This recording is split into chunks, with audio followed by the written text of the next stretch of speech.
So the next step we need to do is turn that specification into the actual gates that are going to be connected in order to create our chip.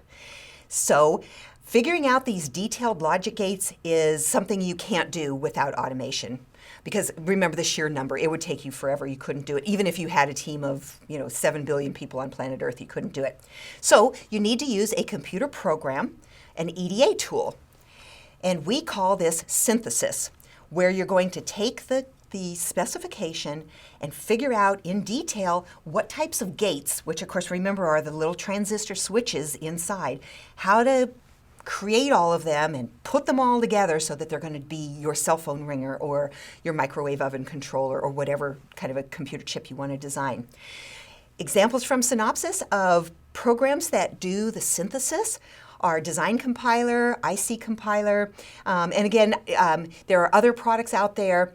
These are just examples, and I'm not trying to slight anybody, but these are ones that most people are familiar with if you're in the industry.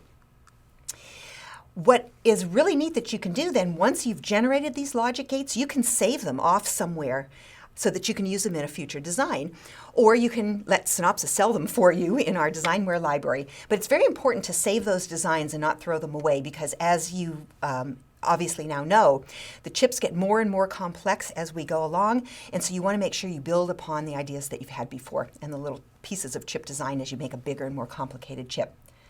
So now you've got all the gates generated. The next thing that's very important is to keep in mind that these chips are going to have to be tested. So now, before we go much further, we want to make sure that the testing machine can get inside that chip and turn on and off every single transistor switch to make sure they're all connected up properly. And so it's important that we do this while we're designing the chip, because this is going to help the manufacturer to say, that chip isn't working, throw it out, that one's just fine, go ahead and pass it and sell it. So one of the techniques, and there are many, one of the techniques is to put some special gates inside the chip that will actually send data and signals and information out saying, I'm okay, I'm working, I received the signal that you sent me and I'm passing it on.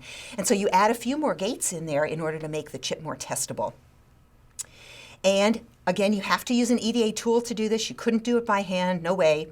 This step is what we call test synthesis. So we're automatically synthesizing or figuring out what this test should be automatically.